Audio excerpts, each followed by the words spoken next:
देखिए आज आप लोग को एक प्रैक्टिस सेट दिया गया है जो कि एयरफोर्स, नेवी और आर्मी से संबंधित है और बहुत ही इंपॉर्टेंट क्वेश्चन डाले गए हैं।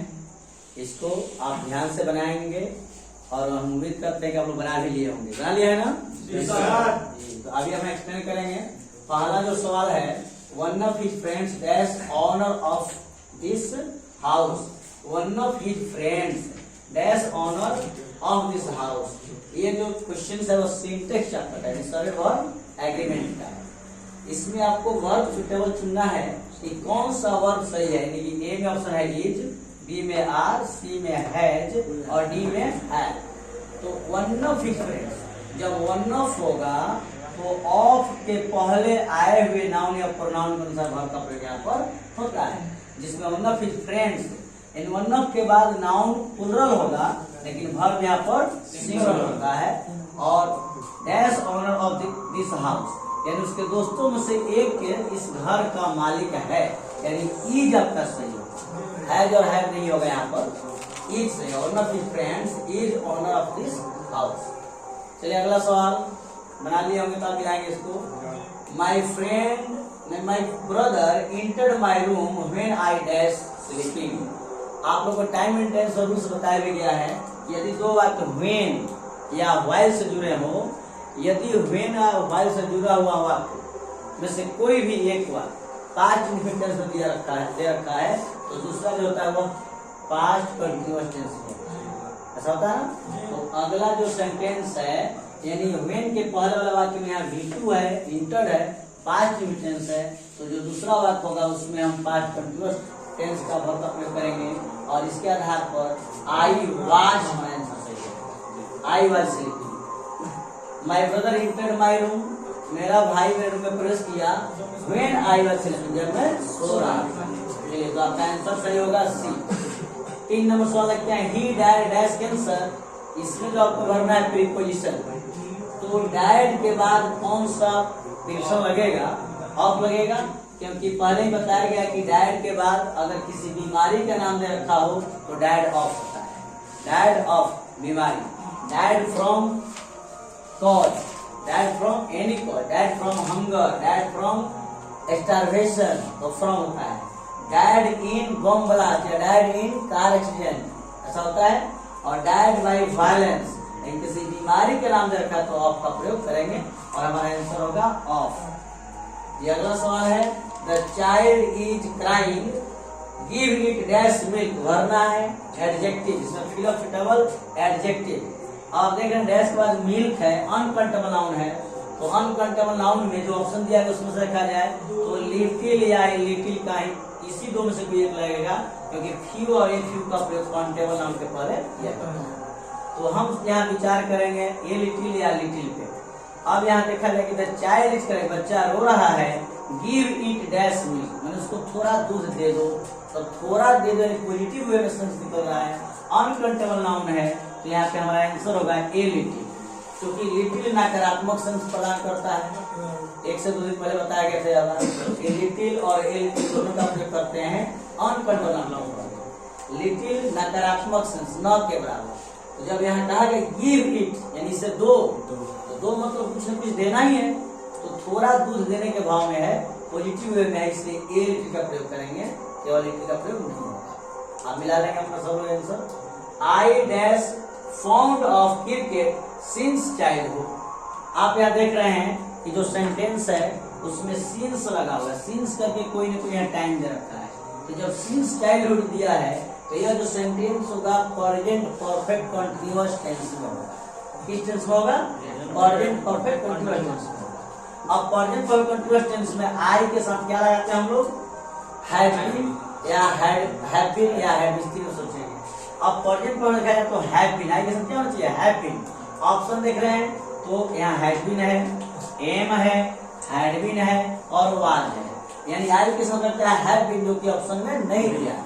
अब इस आधार पर देखा जाए तो इसमें sir past perfect continuous tense हो सकता है, यानी हैड बीन होगा आपका answer. I had been found of cricket since childhood, यानी मैं बचपन से ही क्रिकेट का शौकीन रहा था, क्योंकि यहाँ तो ऑप्शन क्या है? हैड बीन दिख रहा है, आई के साथ हैड बीन तो होगा नहीं, बोलिए। मैं बचपन से क्रिकेट का शौकीन हूँ। मैं बचपन से क्रिकेट का शौकीन हूँ। I am fond of cricket since childhood. जी। लेकिन जब यहाँ बचपन से दे रखा है सिंस, तो ये तो चौथा टेंस होना चाहिए। Past tense. बचपन से हूँ तो ठीक तो है, बचपन से हूँ तो आई एम नहीं होना चाहिए, आई हैव बीन होना चाहिए। I have been. ये सूत्र देखिए तो नहीं, चलिए अगला क्वेश्चन देखते हैं। हम लोग आपका आंसर दिया 5 का आंसर देखिए 6। अगला है noun of coherent. Question number 5 सुनिएगा, दूसरा क्वेश्चन सुन लीजिए। I dash found of cricket को मिलेंगे। क्वेश्चन देखिए उसमें नाउन ऑफ कोहेरेंट। तो कोहेरेंट एक वर्ड है जिसका नाउन बनाना है। तो आप कोहेरेंस का जो नाउन होता है वह कोहेरेंस होता है, कोहेरेंस। अब कोहेरेंस का स्पेलिंग क्या होना चाहिए? COHERENCE। तो देखते हैं किसमें COHERENCE है। हैव बीन होगा, हैव बीन लिखा हुआ है, हैज बीन नहीं होगा। अच्छा, ऑप्शन में गलत दिया गया था, हैव बीन है। चलिए ठीक है, ऑप्शन में हैव बीन होगा तो हमारा आंसर हैव बीन हो जाएगा। I dash found of cricket since childhood. जब सिंस चाइल्डहुड है तो ये चौथा टेंस में ही होगा। यहाँ बोर्ड पे ऑप्शन में जो दिया गया था वह गलत दे दिया गया था ऑप्शन। यहाँ पहला में ए में क्या हैव बीन है, दूसरा में एम है और सी में हैड बीन है और डी में वाज है। तो यहाँ have been present perfect continuous tense को शो करता है, इसलिए present perfect continuous tense verb का प्रयोग करेंगे। हैव बीन रहेगा। I have been found of cricket since childhood. चलिए अगला सेंटेंस देखते हैं। Noun of coherent. तो कोहेरेंट का नाउन कोहेरेंस होता है, ठीक है। तो कोहेरेंस स्पेलिंग से भी मिलाएंगे आप, COHERENCE। इसमें ये बी सही होगा, COHERENCE। चलिए अगला क्वेश्चन देखते हैं। Question number 7। ध्यान देंगे, क्वेश्चन पर भी ध्यान देंगे आप लोग। The teacher said to the student, please be quiet. The teacher said to the student, please be quiet. चलिए बनाएंगे राहुल, बनाइए, बोलिए, जांच भी किया जैसे। The teacher said to the student, please be quiet. बोलिए क्या हो?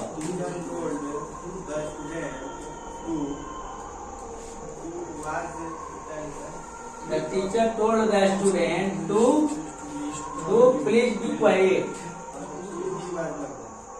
ही वाज, इसमें ही गए है क्या कि ही वाज लग रहा है? और कोई कौन बता सकते हैं इसको? हाँ बोलिए। The teacher ordered the student to keep quiet. Order. चलिए और कोई कुछ कहेंगे? आप teacher request to the student to be quiet. Please यहाँ दिख रहा है ना, यहाँ क्या है? प्लीज। अगर रिपोर्टेड स्पीच में प्लीज या काइंडली दिखे तो यहाँ जो टीचर सेड है यहाँ पर रिक्वेस्टेड कर देंगे, क्या हो जाएगा? द टीचर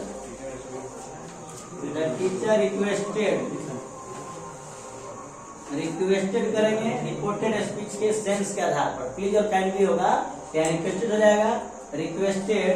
अब कोमा इन्वर्टोमा का स्टेटमेंट टू का प्रयोग करते हैं क्योंकि यह इंपरेटिव सेंटेंस है। प्लीज और काइंडली को हटा देंगे, उसको सीधे करें to be quiet. To be quiet बस। अब यहाँ पे आप लोग दिमाग क्या लगा? टीचर रिक्वेस्ट नहीं कर सकते हैं, प्लीज है तो रिक्वेस्ट करते हैं, चाहे टीचर है कोई भी। यहाँ जब प्लीज आ गया, प्लीज और काइंडली, तो उसके बदले में सेट टू को रिक्वेस्ट में बदल देंगे। कोमा इन्वर्टोमा का स्थान पर टू का प्रयोग होता है और प्लीज काइंडली को हटा करके जो वर्ब है उसे ऐड कर देंगे। अगला है change the voice. Question number 8, change the voice. Question है कि someone gave her a flower bucket. Someone gave her a flower bucket. माने फूलों का गुलदस्ता। बकेट होता है फूलों का गुलदस्ता। किसी ने उसको दिया। someone means कोई, किसी ने उसको दिया फूलों का एक गुलदस्ता। अब आपको बनाना है तो यहाँ पे स्टार्ट भी कर दिया सेंटेंस कि आप कैसे स्टार्ट करेंगे? फ्लावर से स्टार्ट करेंगे और ये फ्लावर हो गया। उसको आप मिलाएंगे यहाँ पर कि कौन सा ऑप्शन बेटर है। तो चूंकि पहले सबसे पहले क्या करते हैं, सेंटेंस को हम पहचानते हैं। यहाँ सेंटेंस पहचानेंगे कि किस टेंस में है। Someone gave her a flower, gave किस टेंस में है, पास्ट इंडिफिनिट में है। और पास्ट में है क्या, जो भी ऑब्जेक्ट है तो पहले आएंगे और ऑब्जेक्ट में क्या होना चाहिए, वाज या वेयर। और क्या हमारा फ्लावर बकेट, ए फ्लावर बकेट क्या हो गया, फ्लावर बकेट, इसमें इज दिया है तो नहीं होगा, फिर पास्ट में a flower bucket was given to her, ये बेटर है। और बाकी जो सी में क्या है, a flower bucket has been दिया है, नहीं होता है पास्ट टेंस में। यहाँ फ्लावर बकेट हैड बीन दिया है, नहीं होगा। पास्ट टेंस बनाएंगे तो क्या होगा, वाज और वेयर। तो यहाँ क्योंकि सब्जेक्ट जो है सिंगुलर है, इसलिए flower bucket was given to her, और हमारा आंसर होगा बी। कितना लिए हैं, अगला क्वेश्चन 9 नंबर। ये जो है 9 नंबर क्वेश्चन कॉमन एरर से है। देखा है कहाँ गलती है, there luggages which were kept at the stations. There luggages, कुछ ऐसे वर्ड्स हैं जो स्वयं सिंगुलर रहते हैं, उनका प्लूरल कभी नहीं होता है। जैसे लगेज, तो लगेज का लगेज नहीं होगा। इंफॉर्मेशन नहीं होगा। और उसके बाद उसका एडवाइस का एडवाइस नहीं होगा। वोकेशन हो गया, वोकेशन नहीं होता है। फर्नीचर का फर्नीचर नहीं होता है। कुछ ऐसे वर्ड्स हैं जो हमेशा सिंगुलर में रहते हैं, उनका प्लूरल नहीं बनता है। यहाँ लगेजेस दे दिया, गलत हो गया। फिर बीच के बाद यहाँ वाज नहीं होना चाहिए था, नवेयर नहीं होना चाहिए, तो वाज हो गया। देयर लगेज व्हिच वाज, ये होना चाहिए था। यानी पार्ट ए में गलती है, इसमें एरर है, पार्ट ए में एरर है। गलती क्या है भाई, तो लगेजेज कभी नहीं होता है, लगेज होता है। इंफॉर्मेशन नहीं होता है, केवल इंफॉर्मेशन होता है। इसी तरह से फर्नीचर्स नहीं होता है, कभी केवल फर्नीचर होता है। तो लगेज, फर्नीचर, इंफॉर्मेशन, ट्रैफिक और ट्रैफिक ये हमेशा सिंगुलर भी रहते हैं, उनका प्लूरल नहीं है। चलिए अगला देखते हैं। क्या पीस ऑफ लगेज नहीं, देखिए पीस कहाँ लगेगा, तो वैसा कोई चीज जो कि और डिवाइडेड नहीं होता है। पीस ऑफ ब्रेड कह सकते हैं, पीस ऑफ पेपर कह सकते हैं, पीस ऑफ लैंड कह सकते हैं। नहीं, जैसे अगर कहा जाए कि I have eaten a bread, यह रॉन्ग है। गिव मी ए पेपर, यह भी रॉन्ग है। Give me a piece of paper कहना है, पेपर का एक टुकड़ा दो। मुझे एक रोटी दो तो give me a piece of bread कहना है। पीस ऑफ ब्रेड नहीं, सिंगल होगा, वहां सिंगल होगा। चलिए अगला देखते हैं 10 number. If the opulence of gold leaf decoration was not enough, the Catherine Place built in 1770 by Catherine first has an amber room. If the opulence of gold leaf decoration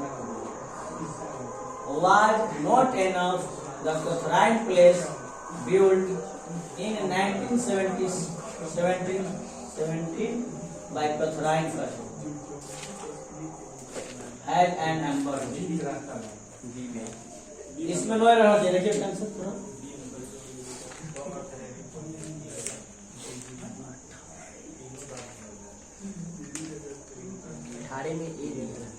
हाँ यहाँ पे error ये दिख रहा है, केवल if है ना। देखिए अगर इफ का इफ सेंटेंस दो जो होता है कैसा, जो कंडीशनल सेंटेंस होगा। If it rains we shall not go out, अगर वर्षा हुई तो हम बाहर नहीं जाएंगे, तो ऐसा कंडीशनल सेंटेंस होगा तब हम इफ से जोड़ेंगे। लेकिन यह सेंटेंस जो है काल्पनिक सेंटेंस, शांत रहो। If the opulence of gold leaf decoration was not enough, the Catherine Place built in 1717 by Catherine first had an amber room। कह रहा है यहाँ पर कि अगर